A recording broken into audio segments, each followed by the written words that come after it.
이번에는 컨테이너 선의 시장 동향과 전망이라는 주제로 한번 이분을 모셔보도록 하겠습니다. 정식으로 소개를 드려보도록 하겠습니다. 이제 세 번째 세션이라고 해도 될 것 같습니다. 우리 C 인텔리전스의 앨런 머피 연사님 준비가 되셨나요? 무대 위로 모시겠습니다. 박수로 격려해 주실까요?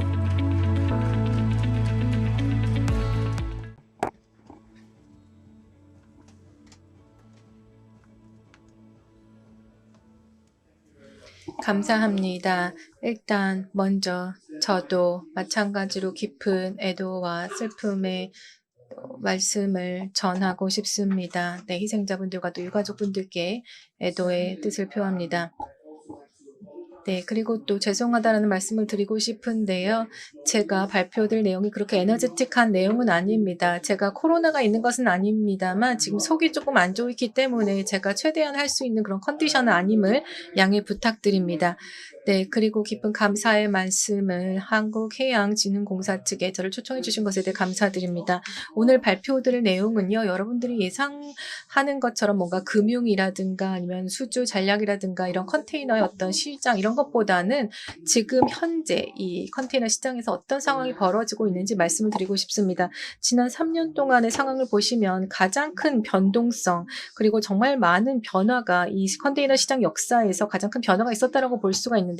실제로 어떤 상황이 있었느냐 말씀드리겠습니다. 좀 많은 혼란이 있는 것 같아서요. 그리고 제 발표에 대해서는 어느 정도 약간 우리가 어떻게 하면 이 다시 노멀로 돌아가고 있느냐라는 부분에 대해서 말씀을 드리겠습니다. 지금 변화도 있는데 어떻게 하면 노멀로 돌아갈 것이냐 하는 부분도 말씀을 드리겠습니다. 일단 발표드릴 내용에 대해서 먼저 저희 C 인텔리전스에 대해서 소개해 드리겠습니다. 저는 컨테이너십과 관련된 여러 연구 분석을 하고 있습니다. 또한 이 공급망에 있는 여러 선주들과 담당자분들께 또 여러 정보를 제공하고 있습니다. 네, 자세한 내용은 말씀드리지 않겠고요. 궁금하신 부분은 나중에 저에게 연락을 주시기 바랍니다. 말씀드렸던 것처럼 지금 현재 상황을 말씀을 드리겠는데요. 우리가 어느 방향으로 움직이는지 미래를 보려면 일단 지난 3년간의 상황을 먼저 살펴봐야겠습니다. 네, 이것을 사실 그냥 몇 가지로만 말씀드리기는 어려울 정도로 복잡한 상황이었는데요.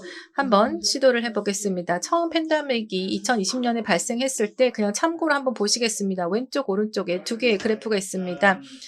이 내용을 보시면 지금 미국의 소비자 지출 현황을 보실 수가 있습니다. 서비스, 내구재, 그리고 비내구재를 보실 수가 있습니다. 가장 중요한 것은 이 내구재라는 것이 그 소비가 바로 컨테이너 선박의 시장에 영향을 주는 부분입니다. 팬데믹이 처음 발생했을 때 당시 그때에는 굉장히 수요에 큰 영향을 줬습니다. 제가 여기서 미국을 중심으로 말씀을 드리고 있는데요. 왜 미국 시장이 메인 드라이버로서 중요한지에 대해서 나중에 말씀을 드리겠습니다.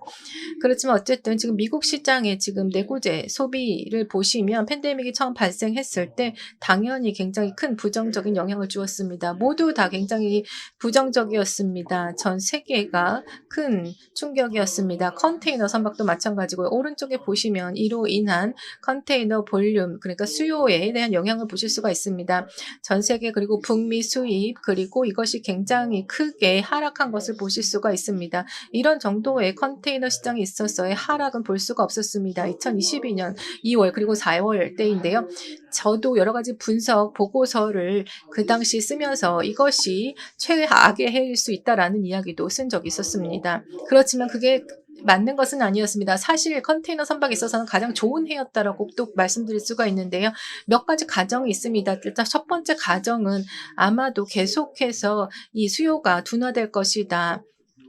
이 내구재에 대한 수요가 줄어들 것이라고 생각을 했었는데요. 상황을 보시면 지금 미국의 소비자 지출을 보시면 이것이 사람들이 식당이나 극장이나 이런 술집에 가서 돈을 쓸 수가 없고 집에서 몇 가지 아마존에서 주문을 하면서 그런 상황이 펼쳐졌다는 것이죠. 그래서 지금 이런 내구재의 어떤 수요라든 게 2020년대 초에는 감소했었습니다만 이것이 그 이후에 굉장히 크게 증가하면서 거의 70%까지 올라가는 것을 볼 수가 있습니다. 비교해 보시면 지금 2021년의 상승세와 그리고 하락기 2020년대를 보실 수가 있는데요. 그런 이렇게 플럭추에이션은 있지만 전반적으로 이것을 연산화했을 때는 증가하는 추세를 보실 수가 있습니다. 그리고 이것이 정말 큰 정도의 컨테이너 선박에 있어서도 성장을 가져왔다는 것을 보실 수가 있습니다. 네, 이 부분도 왜 북미가 그리고 왜 미국이 중요한지를 보여주는 것인데요. 굉장히 큰 영향 그리고 이제 내수의 증가가 있었기 때문입니다. 거의 연간 성장률로 봤을 땐 40%까지 예전에는 없었던 보지 못했던 이런 컨테이너 시장에서의 큰 성장세였다고 볼 수가 있습니다. 이로 인해서 일단 먼저 중요한 것은 바로 특히 미국 같은 경우에서 보시면 굉장히 이런 혼잡으로 인해서 많은 피해가 있었습니다. 물류시설 같은 것들이 특히 북미 전반적으로 보시면 바로 이런 수요가 갑자기 폭증하면서 터미널 혼잡이 발생을 했는데요. 지금 터미널 혼잡 지수를 보시면 지금 현대상선이라든가 그리고 여러 곳에서 저희가 확인한 지표인데요.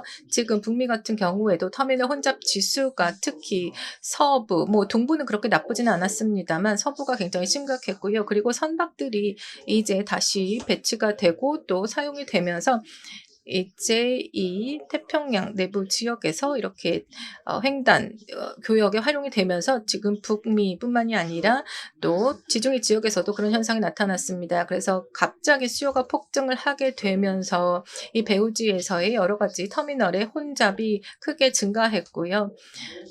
이 항만 주변 부분들이 굉장히 혼잡해지게 됐습니다. 롱비치 지역 부분을 보시면 많은 선박들이 대기하고 있는 그런 사진들을 많이 보셨을 것입니다.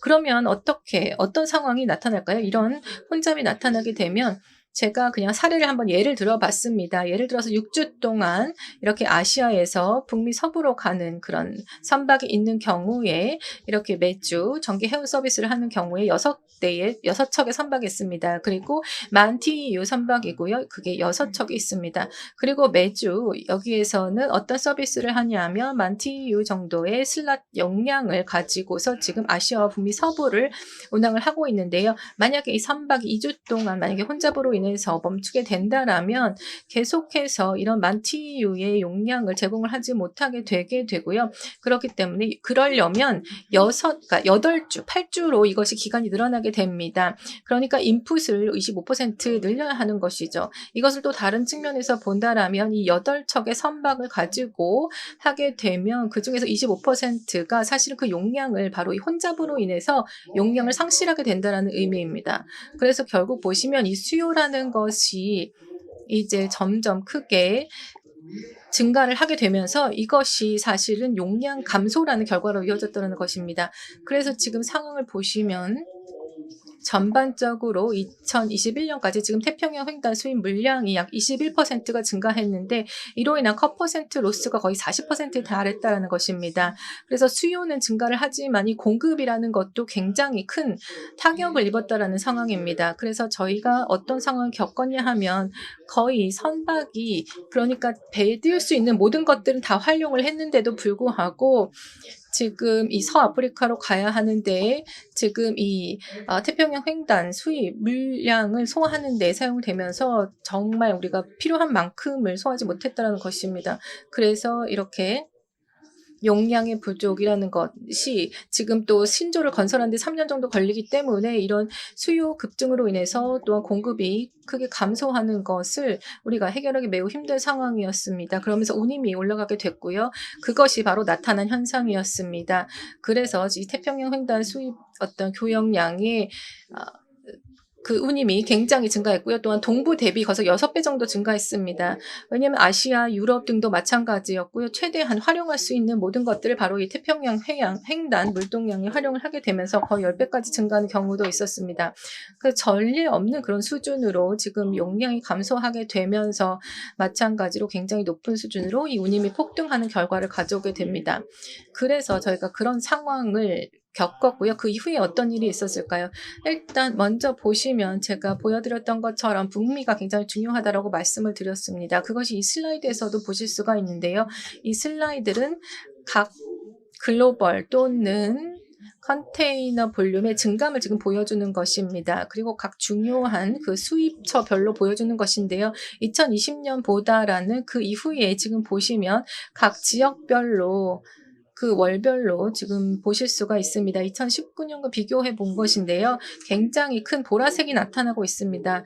지금 전반적으로 봤을 때 대부분의 이 수요가 바로 북미 지역에서 기인한 것이다라는 것을 볼 수가 있고요. 그래서 북미 지역에 집중해서 보고 있는 이유입니다. 이것이 성장세의 큰 드라이버였고요.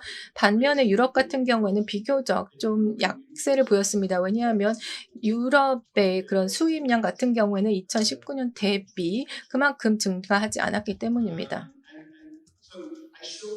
네. 제가 그래서 왼쪽에 보여드리는 것은 아까도 보여드린 것과 동일한데요. 그런데 여기에서는 지금 현재 상황까지 지금 시점을 조금 확대해서 보고 있습니다. 그래서 연도 기준으로 봤을 때 이 내구재의 지출이라는 것이 최근에 들어서 2022년에는 감소했습니다. 네. 그런데 우리가 이렇게 큰 스파이크가 있을 때 전년 대비 비교했을 때 그것만 보고 우리가 판단을 하면 안 되고요. 그 팬데믹 이전과 비교해서 연산해서 볼 필요가 있습니다. 그래서 보면 상대적으로 이 내구재 지출이라는 것이 2019년 대비 크게 증가는 했습니다만 작년에는 약간 완만한 그런 감소세를 보였습니다. 그렇게 되면 수요에는 어떤 영향을 줬을까요? 북미 같은 경우 또 유럽에 지금 것을 비교한 것인데요. 북미의 수요 성장세는 약간 감소해서 지금 0%까지 내려왔습니다. 그래서 이 드라이버 같은 경우에는 약간 그 안정화됐다라고 볼 수가 있고요. 유럽 같은 경우에는 굉장히 크게 감소한 것을 보실 수가 있습니다. 계속해서 이 컨테이너에 대한 수요가 감소했습니다. 그래서 지금 굉장히 둔화되고 있다. 이 수요에 대한 붐은 끝났다라고 말씀을 드릴 수가 있겠습니다. 그리고 전 세계적인 관점에서 봤을 때도 비슷합니다. 일단 글로벌한 관점에서 저희가 보면 이 수요에 대한 성장 그리고 컨테이너 숫자 증가도 볼 수가 있지만 여기서 중요한 매트릭스는 바로 이 용량을 우리가 흡수할 수 있는 그런 용량인데요. 그런 것들이 지금 활력을 잃고 있다라는 것입니다. 지난 한 해 동안 보시면 지금 마이너스를 기록을 하고 있습니다. 그래서 지난 18개월 동안에 한 7개월 동안 이것이 굉장히 활력을 잃은 상태로 나타나고 있음을 보실 수가 있습니다. 따라서 전 세계적인 그런 수요 증가세도 마찬가지로 이 수요에 대한 붐이 감소했다, 끝났다라는 것입니다. 하지만 이것이 필요했다라는 것이죠. 왜냐하면 계속해서 그렇게 폭발적인 증가세로 우리가 계속 갈 수는 없었기 때문에 필요한 것이었다라고 말씀을 드릴 수가 있습니다. 또 한 가지 확인차 말씀을 드리면요. 피크 시즌이 실제로 언제 일어났냐 하면요. 보통은 피크 시즌이 3, 4분기에 나오게 되는데요. 그리고 한 8월 보통 이렇게 나오는데요. 지금 여기 두 개의 예를 비교를 해보시면 북미와 또한 유럽의 데이터를 보시면 굉장히 큰 붐이 있었고 수축 그러니 감소가 있었다고 하더라도 여전히 높은 수준이었습니다만 유럽 같은 경우에 그 감소세는 이 붐이라든가 그런 성장세보다는 2020년 성장세보다는 약했다라는 것입니다. 그런데 이것이 태평양 횡단 교역에는 그렇게 적용되지 않았습니다. 2022년 8월에 감소세가 있었던 것이 사실 예전에 봤던 것만큼의 수준은 아니었다라는 것입니다. 그래서 지금 이렇게 둔화되고 있다. 그래도 수요가 있어야 다시 노멀한 상태로 올라갈 수 있는데요. 그러면 혼잡이라든가 이런 용량 흡수와 관련해서는 우리가 어떤 현상이 나타나고 있을까요? 터미널 혼잡을 지금 보시면 북미에서는 여전히 아직 높은 수준입니다. 거의 80%에 달하고 있습니다. 이것이 터미널 혼잡이라는 것이 그러니까 선박 혼잡은 어느 정도 해소가 됐지만 터미널 혼잡은 여전히 계속 영향을 끼치고 있습니다. 이것이 유럽 같은 경우는 많이 개선이 됐습니다. 기본적으로 거의 노멀한 수준까지 내려오긴 했는데요. 그렇지만 이것이 사실 아시아에서는 그렇게 큰 문제는 아니었습니다. 지금 전반적인 그런 용량 손실의 그런 규모를 보시면 전 세계 선대에서의 그 비율을 비교해 봤을 때 운영이 거의 불가능한 상태입니다. 이 데이터 같은 경우에도 굉장히 크게 1월 달에 있었던 피크 수준에서 내려오고 있는데요. 한 40, 50% 정도 수준이었는데요. 이것이 바로 혼잡으로 인해서 14, 15%까지 달했었는데 이것이 7%까지 내려오고 있습니다. 보통은 2%입니다. 그래서 뭐 8에서 7에서 한 2% 정도까지 내려오려면 지금 최고치에 달했던 수준에서 한 절반 정도까지 내려왔다라고 볼 수가 있습니다. 그래서 왜 이게 그렇게 중요하냐고 물으실 수도 있겠습니다. 왜 이 용량 로스라는 것이 중요하냐라고 보실 텐데요. 지금 여기 이것이 다 95% 정도가 스팟 레이트가 연관되어 있기 때문입니다. 이것이 거의 유일한 드라이버라고 봐도 과언이 아닌데요. 거의 모든 지역에서 바로 스팟 레이트에 영향을 끼치는 굉장히 중요한 부분이기 때문입니다. 커패서티 로스가 감소하게 되면 당연히 운임도 내려오게 되면서 이것이 큰 영향을 끼치는 요소라고 볼 수가 있습니다. 그럼 언제 우리가 노멀한 상황으로 돌아갈 수가 있을까요? 일단 한번 지금 보시면 예를 들어서 만약에 이 선박의 어떤 용량 감소가 우리가 적절한 수준까지 도달하려면 어떻게 되느냐를 보시면요. 2021년에 손실 그런 규모 지금 파란색을 보실 수가 있고요. 그것과 비교해서 개선된 부분이 지금 빨간색으로 되어 있습니다. 거의 같은 지금 경로를 지금 따라서 노멀한 수준으로 가고 있습니다. 미국 내 서부 그리고 이것이 2012년에 그 당시에도 커패서티 로스가 굉장히 컸었는데요. 그러니까 제가 자세한 내용까지 말씀드리기는 어렵겠습니다만 아마도 내년 1월에서 3월에는 노멀한 상태로 돌아가지 않을까. 이것은 용량 감소와 관련해선 그렇다라는 것이고요.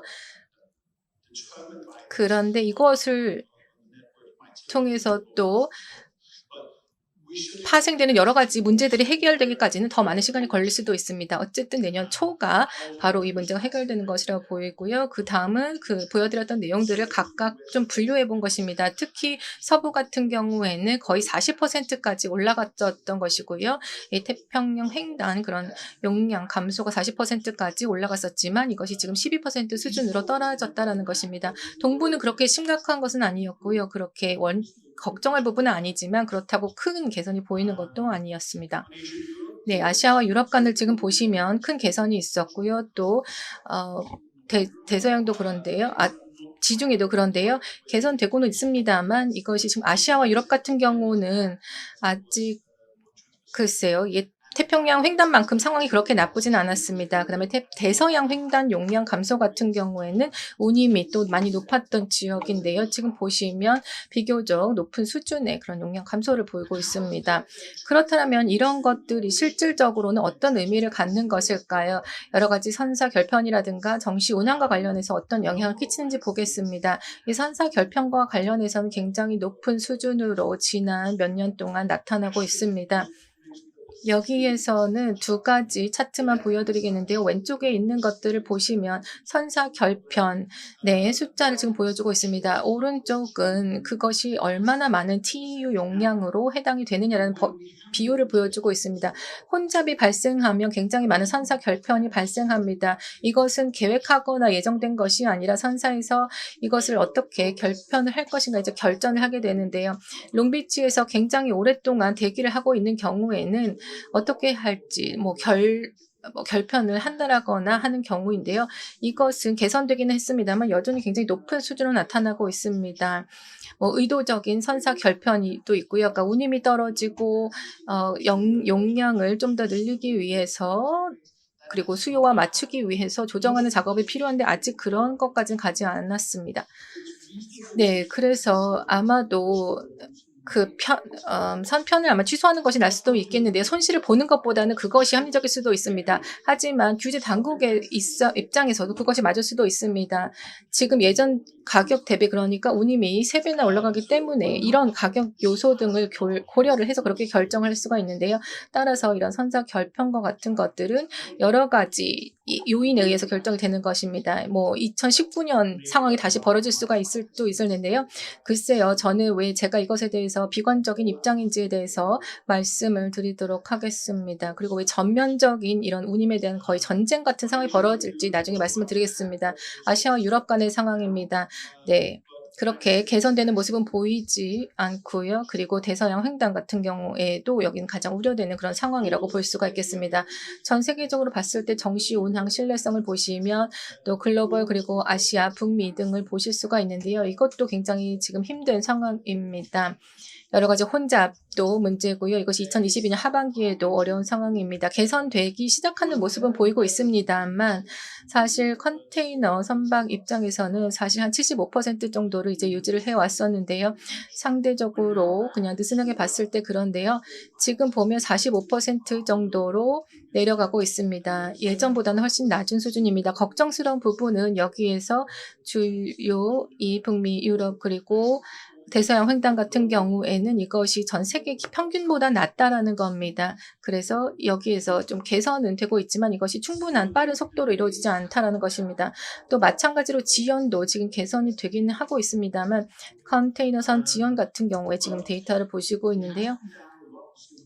지금 서부 같은 경우에 보시면 거의 3주 정도였었는데요. 올해 초에 그랬습니다. 근데 이것이 일주일 정도로 감소하기는 했습니다만 여전히 좀 저희가 예전에 스탠다드 같은 경우는 그보다 훨씬 낮았기 때문에 여전히 갈 길은 멀다라고 할 수가 있습니다. 그런데 이것이 해결되는 것은 그래도 내년은 돼야 되지 않을까 생각을 하고 있고요. 노멀 레벨로 회복되는 것은 아직 좀 시간이 필요합니다.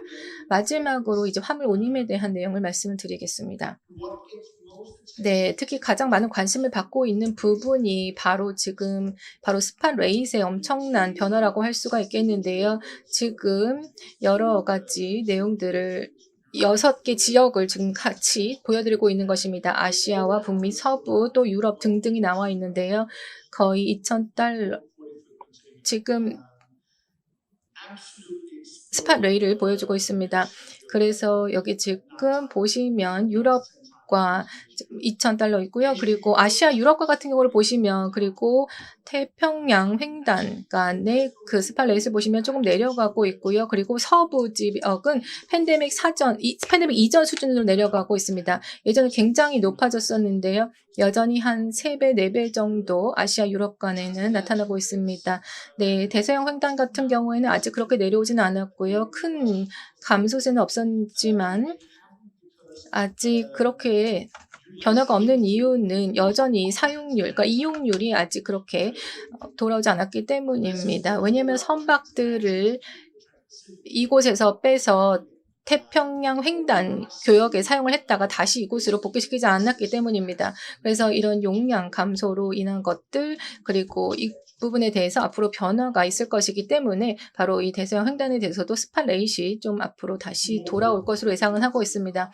특히 또 중요한 것이 바로 계약 운임인데요. 저희 파트너분들 덕분에 굉장히 자세한 그리고 브로드한 이런 계약 운임에 대한 정보를 얻을 수가 있었는데요. 여전히 이것이 스팟 레이트만큼 내려오고 있지는 않습니다만 여기 보면 3달이라는 레그 타임이 있습니다. 스팟 레이트를 이것을 반영되는데 걸리는 그런 시차가 있다는 것을 감안해야 되고요. 그래서 이 계약 운임 같은 경우에는 우리가 협상을 해서 또 이것을 반영을 하기 때문에 내년에 또 이것이 반영이 되면 아마도 굉장히 많은 변동이 있지 않을까 생각을 합니다. 그리고 또 이런 계약들이 어디로 움직이고 있냐를 지금 보면 또 좋은 인디케이터인데요. 이런 계약들이 보면 최근 3년간 어떻게 계약이 됐느냐를 보면 그 예전 저희가 12년 과거에 봤던 것과 새로운 그런 추세를 또 볼 수가 있는데요. 이 컨트랙트 된 그러니까 계약 운임도 마찬가지로 내려가고 있습니다. 네, 일단 발표는 여기까지고요. 뭐 글쎄요. 결론 같은 것은 나중에 또 질문을 받으면서 정리를 하도록 하겠습니다. 그래서 지금 우리는 어떤 방향으로 나아가고 있을까요? 그래서 지금 여러 가지 스케일을 보시면 여러 선사들이 어느 정도 수익을 확보하고 있다라는 상황이고요. 글쎄요, 이 돈을 가지고 무엇을 할 수 있을지를 한번 고민해 보면 이 선사들이 그 어느 때보다도 굉장히 많은 변화에 직면해 있습니다. 이런 수익이 있을 때 이것을 보통은 투자를 해서 시황이 좋을 때는 그렇게 했었는데요. 그것과 더불어서 지금 여러 가지 용량도 증가하고 앞으로 2년 동안 많은 변화가 예상이 되고 있는데요. 이것이 어떻게 보면 좀 이들이 예를 들어서 수익이 아무리 못하더라고 하더라도 스크래퍼를 설치한다라든가 아니면 규제를 준수해야 되든가 아니면 완전히 충분한 그런 수익을 벌어들였던 거에 효과를 볼 수가 없을 수도 있습니다. 여러 가지 필요한 투자를 해야 되기 때문에 그리고 운임에 대한 어떤 경쟁이라든가 전쟁도 있습니다. 지금 어떻게 보면 이 화물에 있어서는 더 이상 이런 로열티라는 것은 존재하지가 않습니다. 바로 이 가격에 따라서 움직입니다. 예를 들어서 우리가 컨테이너 선박이 있다라고 하면 큰 고객이 있다. 그러면 안정적으로 이 고객을 유지할 수 있을 거라고 생각하지만 지금은 예전에 5년 동안 유지할 수 있었던 고객을 5일 동안 유지하기도 힘든 상황입니다. 그래서 굉장히 빠른 변화가 일어나고 있고요. 뭐 파트너십이라든가 이런 것들이 예정만큼 이루어지지 않고 있습니다. 그 상황도 이해가 갑니다. 왜냐면 화주 같은 경우들을 보시면 지난 3년 동안 굉장히 업계에서 많은 피해를 입었고요. 정말 최악의 어떤 그런 운임 때문에 피해를 입었는데요. 글쎄요. 이런 가격 경쟁이라는 것으로 우리가 궁극적으로 고객을 얻을 수 있을 것이라 생각하지는 않고요. 앞으로 한 내년 특히 큰 변화를 겪을 것으로 생각합니다. 내년에 실제적으로 만약에 불황이 닥치게 된다라면 이로 인해서 더 이상 운임을 지속 가능할 수 없기 때문에 이것이 장기적으로 선박에 많은 영향을 끼치게 될 거고요. 그것을 다시 회복하는 데는 굉장히 오랜 시간이 걸릴 겁니다. 그래서 나중에 이것이 크게 떨어졌다가 다시 올라가겠지만 팬데믹 기간만큼은 심각하진 않을 것으로 보입니다. 어쨌든 저는 지금 이런 변동성에 대해서 여전히 굉장한 우려를 갖고 있습니다. 감사합니다, 여러분. 네. 세미나 잘 들었습니다. 컨테이너 선의 시장 동향과 전망이라는 주제로 그래도 좀 긍정적인 얘기를 마무리해 주셔서 고맙습니다. 자, 이제 가장 오래 기다린 연사님이 아닐까 싶습니다. 건화물선, 유조선, 그리고 컨테이너 시장 동향과 전망이라는 주제로 저희가 인사이트를 얻었다면 이번에는 종합적으로 선박 매매 시장 동향과 전망이라는 주제로 함께 하겠습니다. 이 세미나가 끝난 뒤에는 종합 질의 시간이 있습니다. 저희가 1시 반부터 시작이 됐죠. 종합적으로 이분께는 이런 질문을 꼭 드리고 싶다라고 메모를 하셨다면 이 세미나가 끝난 후에 플로어에 마이크를 드리도록 하겠습니다. 자, 마지막 연사님 모시도록 하겠습니다. 선박 매매 시장 동향과 전망이라는 주제로 우리 베셀즈 밸류의 토머스 주익 연사님 무대 위로 함께 모시도록 하겠습니다. 박수로 격려해 주시기 바랍니다.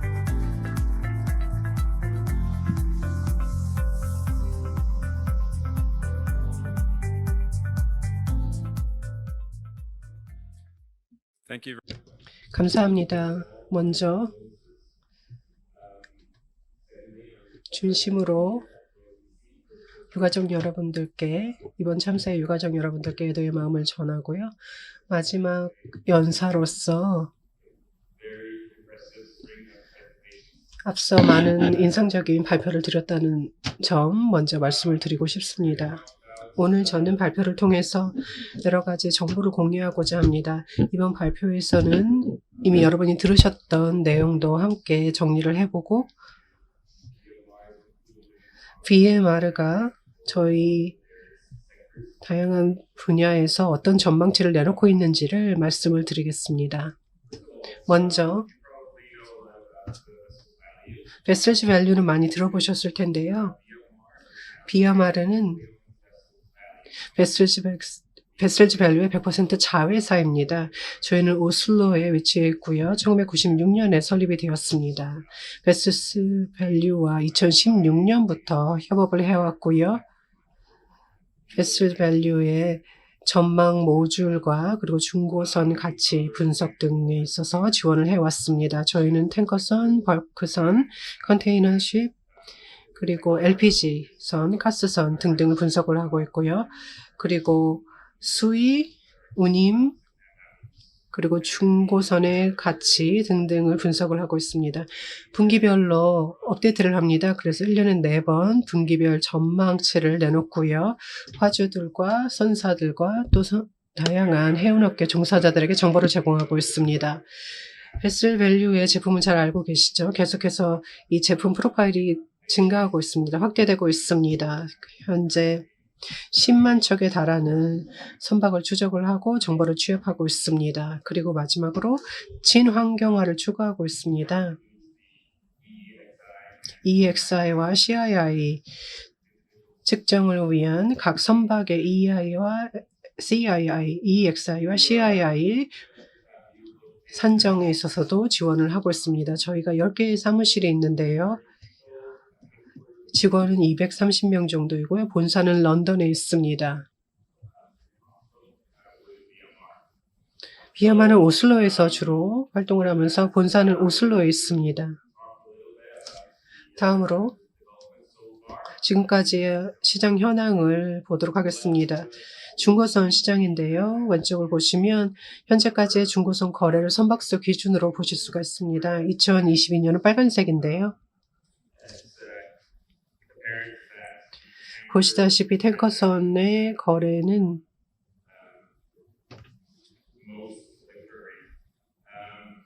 거래가 가장 컸고요. 859건 정도를 기록했고 그 뒤로 벌크선이 뒤를 잇고 있고요. 컨테이너선 같은 경우에는 거래 금액면에 봤을 때 작년에서부터 올해까지 조금 줄어들었습니다. 놀라운 사실은 아닐 것 같습니다. 최근에 글로벌 정세를 살펴보면 하락은 예상이 되었던 것 같고요. 다음으로 금액 기준을 보겠습니다. 탱커선 같은 경우는 현재까지 170억 달러 규모를 기록을 했고요. 거래 금액 기준으로 봤을 때 자산 가치가 매우 높습니다. 이런 추세를 좀 살펴봤으면 좋겠고요. 이런 추세는 앞으로도 어느 정도는 계속될 것으로 보입니다. 선 시장이 특히 이런 호조세를 보일 것 같고요. 총 가치를 한번 보면 상당히 높습니다. 해운 분야에 관심이 아직 큰 것이고요. 금리도 높은 편이고요. 또 자본 비용도 높은 편이고요. 하지만 운송에 대한 수요가 높기 때문에 투자자들이 관심을 많이 갖는 분야라고 할 수 있습니다. 그래서 이 해운 분야에 대한 전망은 예전만큼 조금 밝다고 할 수가 있겠는데요. BMR에서는 4개의 전망을 내놓고 있습니다. 각 이 4개의 시장을 전망을 하는데요. 거의 비슷한 방식을 써서 전망을 하고 있습니다. 먼저 비즈니스 환경을 살펴봅니다. 항상 다양한 수요 공급 요인을 비교를 해보고요. 이용률 등등을 살펴보고 이런 분석을 바탕으로 운임을 예상을 합니다. 공급 부분을 보면요. 스크래핑 부분, 그리고 신조선 발주 등등을 살펴보고요. 그리고 인도 일정을 살펴봐서 분석을 합니다. 그리고 제품 현황을 살펴봅니다. 이런 요인들이 공급에 영향을 미치기 때문에 분석을 하고요. 수요 부분을 다시 보겠는데요. 지금까지 자료를 보고 그다음에 관세 부분도 보고 그다음에 교역 패턴을 봅니다. 탱커선 거래에 있어서는 선봉량 DWT를 많이 보고요. 이런 요인을 바탕으로 운임을 예상을 합니다. 저희 분석에서 중요한 부분은 전반적으로 GDP를 바탕으로 하는데요. 그리고 비즈니스 환경의 증가세를 봅니다. 앞서 많은 발표를 통해서 들으셨는데요. 서구권 같은 경우에는 인플레이션이 크게 상승하고 있습니다. 또 다른 도전 과제라는 것은 물가의 인상. 그래서 소비자들이 많이 걱정을 하고 우려를 하고 있고요. 정부에서는 금리 인상을 통해서 인플레이션을 통제하고 또 억제하고자 하고 있습니다. 유럽과 미국에서 그러한 추세가 나타나고 있고요. 2021년에 반등이 좀 있었고 하지만 이 성장률이 크게 줄어들었습니다. 이유 같은 경우에는 경기 침체를 우려하고 있는 상황입니다. 현재까지 2분기, 3분기에 성장세를 2.8% 정도 성장률을 기록을 했는데요. 이 코로나가 완화가 되면서 여행이 증가하고 소비자들이 돈을 좀 쓰기 시작하면서 이런 비율을 퍼센티지를 기록하게 된 것으로 보입니다.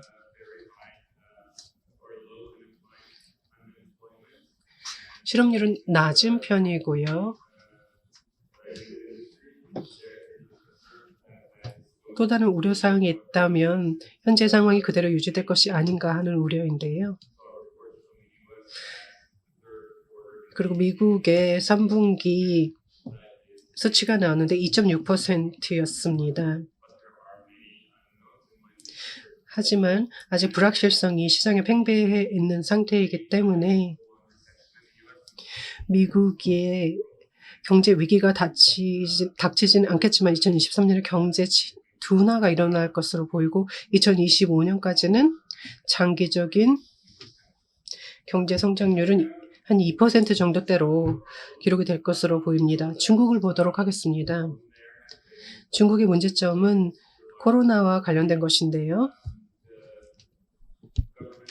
중국 정부가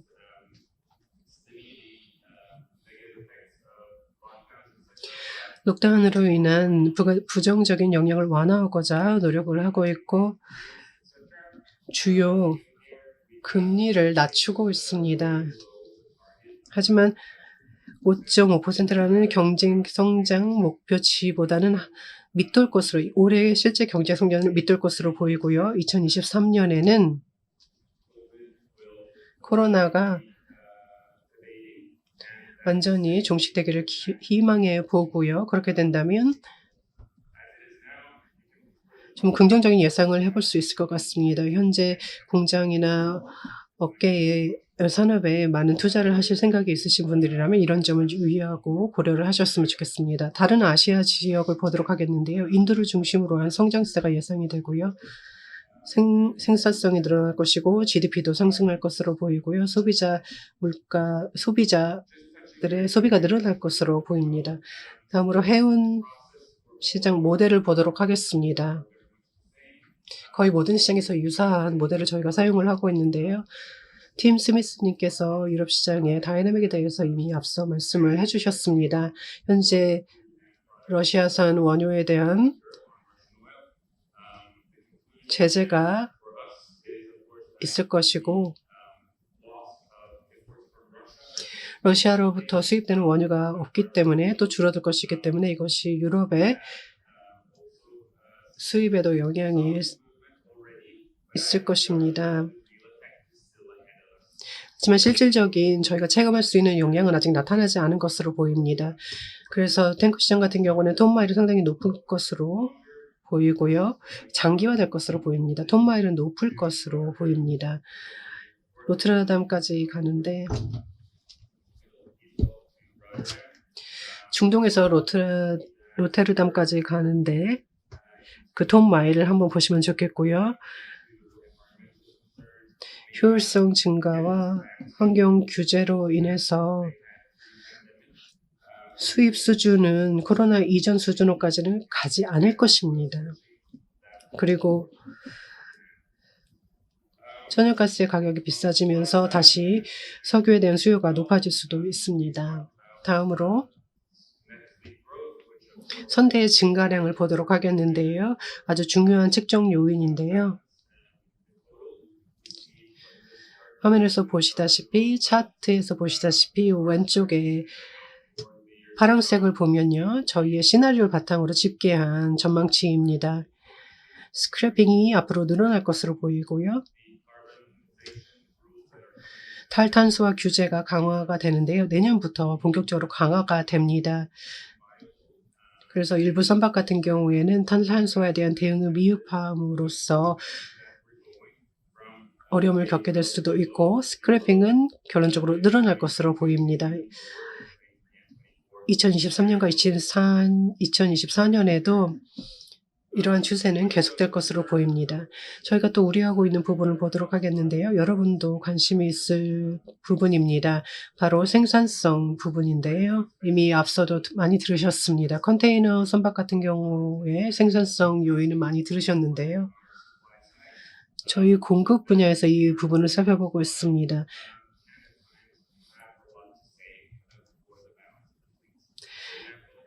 예를 들어보겠습니다. 2021년에 다양한 선박이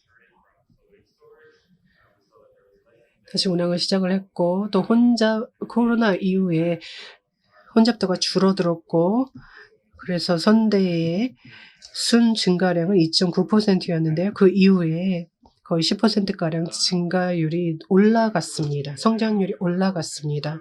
지금 보시는 것은 저희의 전망치 있는데요. 2025년까지 전망을 해보았습니다.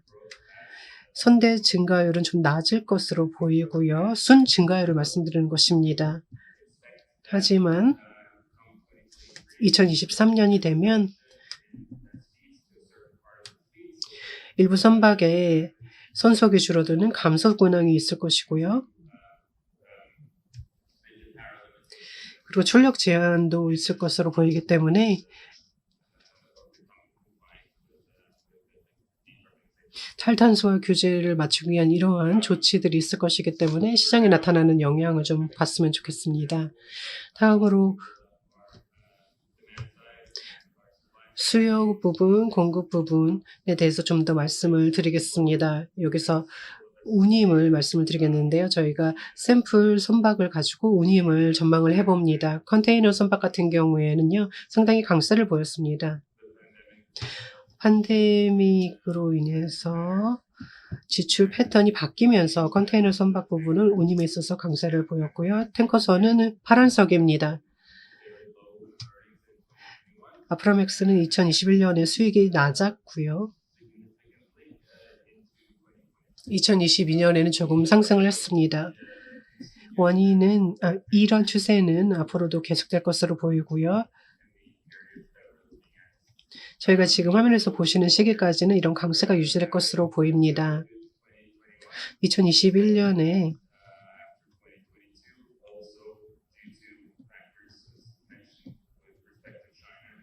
중국과 중국의 경기부양책이 효과를 나타내면서 2022년과 2023년에 긍정적인 실적을 기대해 볼 수 있겠습니다. 다음으로 자산시장 모델인데요. 네, 신조선 가격을 예측해 볼 수 있는 부분입니다.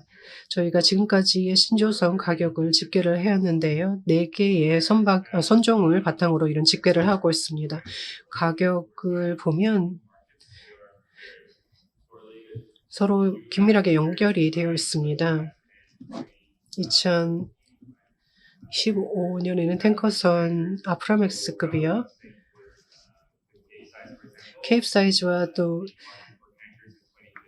이 추세를 달리했는데요. 2008년에 최고치를 먼저 기록을 했었죠. 최근에 보면 다른 시장에서 어떤 현황이 나타나고 있는지 탱커선 선주를 하면 다른 시장도 케이프 사이즈 등등 다른 시장을 좀 봐야 될 것 같습니다. 탱커선의 발주량을 보면요. 2021년을 기준으로 보면 또 2020을 보면 신조선의 가격이 크게 증가를 했습니다. 탱커 가격도 눈에 띄게 증가했습니다. 수익은 2021년에 매우 낮았는데 오히려 탱크선의 가격이 높아진 경향이 있었습니다. LPG 선을 한번 보도록 하겠는데요. 전반적인 발주량이 늘어나고 있고 이런 집계 현황을 봤을 때 전망을 좀 해볼 수 있겠는데요. 발주가 컨테이너선 같은 경우에는 또 LPG, LNG선 같은 경우에는 상당히 높았었습니다. 그리고 벌크선과 탱크선은 거의 변화가 없었고요. 2022년에는 거의 발주 현황에 있어서는 거의 변화가 없었습니다. 이 두 분야가 2022년에는 이랬고 또 컨테이너와 LPG와 LNG 발주는 앞으로 줄어들 것으로 보입니다. 벌크선 같은 경우는 발주량이 늘어날 것으로 보이고요. 컨테이너 같은 경우, LNG 같은 경우에는 내년 2023년 발주량이 줄어들 것으로 보입니다. 전반적으로 2021년 수준까지는 도달하지 못할 것으로 보입니다. 오른쪽 차트를 보겠는데요. 총 오더북입니다. 탱커선뿐만 아니라 모든 분야를 다 아우르는 오더북이 되겠습니다. 서로 이런 오더북의 현황은 신조선 가격에 큰 영향을 미치고 있습니다. 서로 긴밀히 연결이 되어 있습니다. 총 오더북은 늘어났고요. 컨테이너와 LNG 발주가 늘어났기 때문입니다. 이미 정점에 달했다고 보고 있고요. 시간이 지나면서 오더북은 조금 변동이 있을 것입니다. 큰 폭의 변동은 아니지만요. 그래서 증가라기보다는 지금까지의 수준을 유지할 것으로 보고요. 내년까지 그리고 또 2025년까지 지금의 수준을 전반적으로 유지할 것으로 보입니다. 그리고 수익과 관련된 현황도 한번 보시겠습니다. 오른쪽 차트를 통해서 보실 수가 있는데요. 그래프를 통해서 보실 수가 있는데요.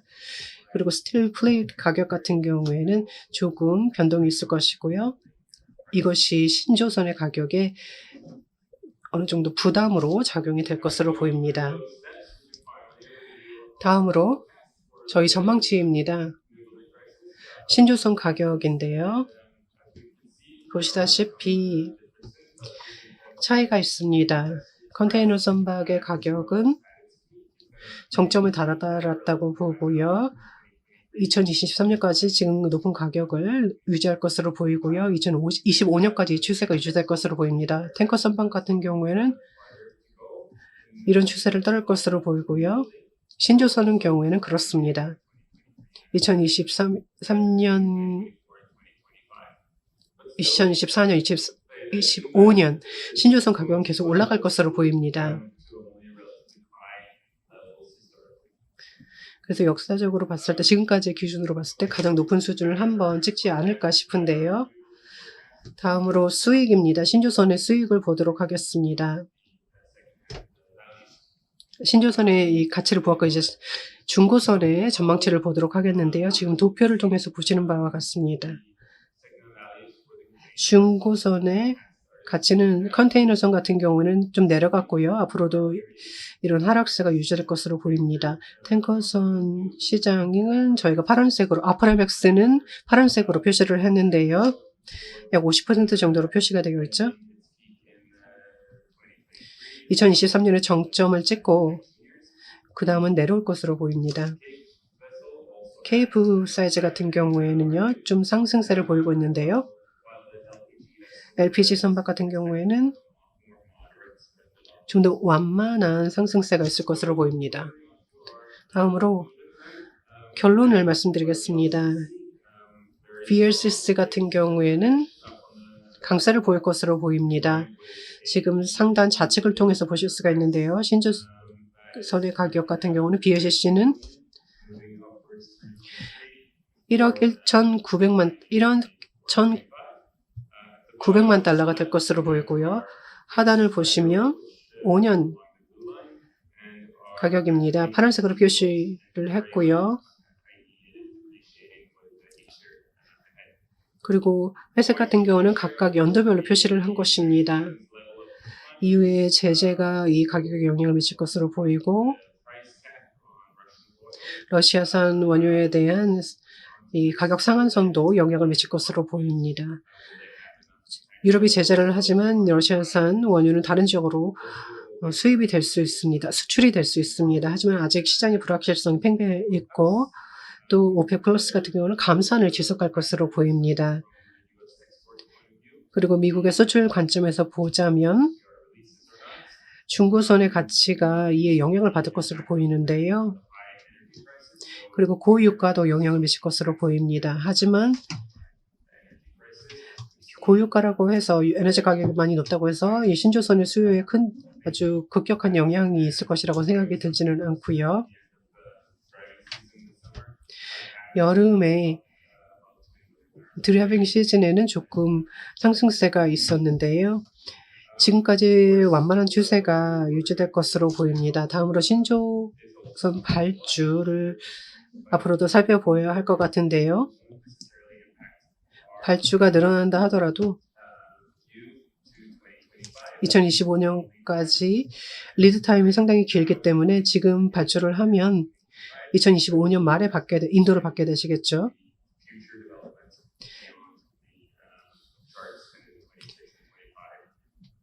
그래서 이 차트는 표시가 되어 있지 않지만 2026년과 2027년에도 발주가 조금 늘어날 것을 전망해 볼 수가 있습니다. 다음으로 미드레인지 부분입니다. 수익과 가치를 한번 보도록 하겠는데요. 보시다시피 상향세를 그리고 있습니다. 아프라맥스 탱커 같은 경우에는 50%이고요.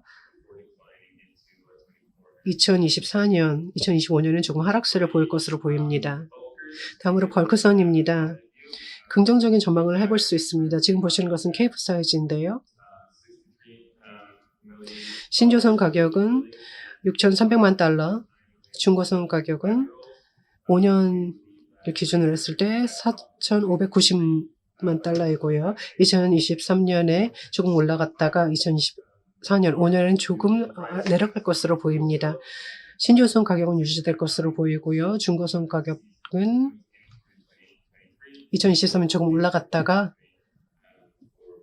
2024년과 2025년에 조금 낮아질 것으로 보입니다. 이 부분은 앞서도 들으셨는데요. 코로나가 다시 한번 가장 큰 영향을 미치는 요인이라고 할 수 있습니다. 중국의 경기 부양책 그리고 코로나로 인한 영향이 큰 효과를 발휘할 것으로 보이고요. 그리고 중국의 부동산 부분도 잘 살펴봐야 합니다. 이것도 많은 영향을 미치는 요인입니다. 그리고 에너지 가격 상승으로 인해서 석탄의 사용이 다시 이루어질 수도 있는데요. 이것도 영향을 미치는 요인이 되겠습니다. 다음으로 핸디 사이즈입니다. 긍정적인 전망을 해볼 수 있겠고요. 보시다시피 수익은 내려가지 않고 있습니다. 2023년에는 조금 개선이 되고 있는 것을 볼 수 있고요. 2024년, 25년에는 조금 하락할 것으로 보입니다. 신조선 가격입니다. 상향세를 2023년에 보일 것이고요. 2024년, 25년에 조금 내려갈 것이고요. 5년 같은 경우에는 상향세를 2023년에 보일 것으로 보이고 2024년과 2025년에는 조금 내려갈 것입니다. 전반적으로 봤을 때 지금 화면에서 보시는 전망을 해볼 수가 있습니다. 선정별로 저희가 자산 가치를 전망해 보았는데요. 2023년까지 긍정적인 전망을 해볼 수 있겠고 2024년 그리고 25년, 26년에는 그 가치가 조금 내려가겠습니다. 벌크선이었고요. 컨테이너 선입니다. 혼잡도를 물론 살펴봐야 정확한 전망이 가능하겠습니다. 그리고 소비자 패턴의 변화도 컨테이너선의 가치나 수익에 영향을 미칠 것 같고요. 그리고 이제 포스트 코로나 시기이기 때문에 그 점도 잘 감안을 해야 되겠습니다. 그 스크래핑 인센티브가 이제 발생하고 있는데요. 하지만 오더북을 보면 약 30% 수준이고요. 아시다시피 인도 일정이 꽉 차 있습니다. 2024년, 2025년까지 인도 일정이 꽉 차 있기 때문에 전반적으로 컨테이너선 같은 경우에는 시장 전망이 밝지 않습니다. 중소형 컨테이너도 마찬가지입니다. 마지막으로 컨테이너를 정리해 보자면요. 전망을 조금 신중하게 하고 싶습니다. 2022년에 유례없는 수준에 달했다가 지난 2년간 유례없는 수준에 달했다가 점점 더 내려가는 추세입니다. 물론 컨테이너 선박 가격은 높은 편인데요. 지금 저희가 기준으로 삼은 기간 동안 그 가격도 그냥 완만하게 유지만 될 뿐일 것으로 보입니다. 다음으로 LPG인데요. BLGC를 보겠습니다. 전망이 좀 유망한 전망을 해볼 수 있겠습니다. 올해, 내년 좀 긍정적인 전망을 해볼 수 있겠고요. 신조선 가격도 견고하게 유지가 되고 있고요. 그래서 긍정적인 전망을 좀 해봅니다. 신조선 가격은 상향세를 보이고 있습니다. 거의 9천만 달러에 달하고 있습니다. 그리고 중고선 같은 경우에는 5년이 7,190만 달러 정도로 측정이 되고 있습니다. 그래서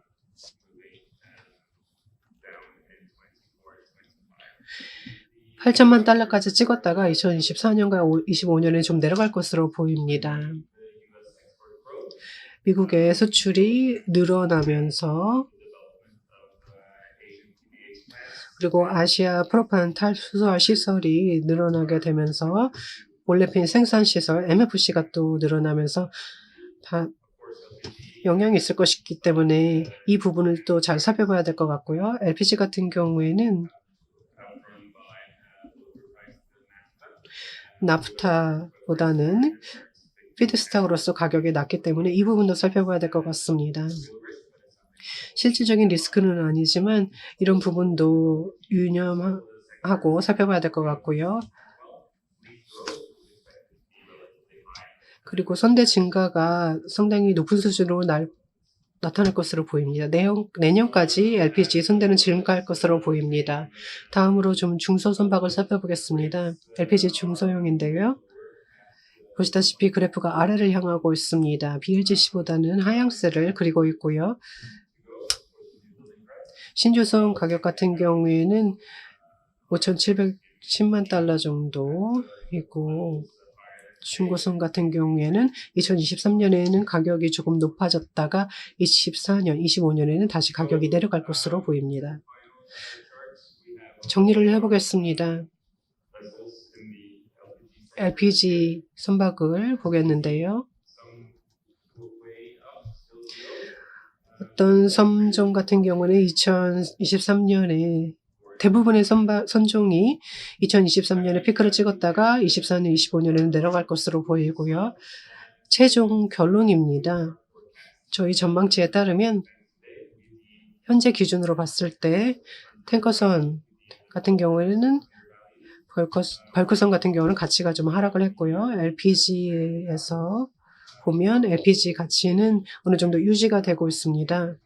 컨테이너선 같은 경우에는 가치가 상승함으로써 여러분의 상황에 따라서 투자의 지략을 좀 발휘해 보시기 바랍니다. 베슬즈 밸류는 온라인 플랫폼이고요. 비아마르도 온라인 플랫폼입니다. 저희의 조사 결과와 분석 결과를 PPT로 저희 고객들에게 제공해 드리고 있습니다. 분기별로 제공을 해드리고 있습니다. 베슬즈 밸류가 지금까지의 자료를 다 확보를 하고 있고요. 이를 바탕으로 저희 비아마르에서는 시기를 정하고 분석을 하고 있습니다. 그 정보를 바탕으로 분석을 하고 있습니다. 이렇게 발표를 마치도록 하겠습니다. 많은 유익한 정보가 전달되었기를 바라고 질문이 있으시면 언제든 편하게 질문해 주시길 바랍니다. 네, 종합 질문에서 모시도록 하겠습니다. 무대 아래로 모시겠습니다. 고맙습니다. 우리 토마스 주기 연사님의 마지막 강연 함께 하셨습니다.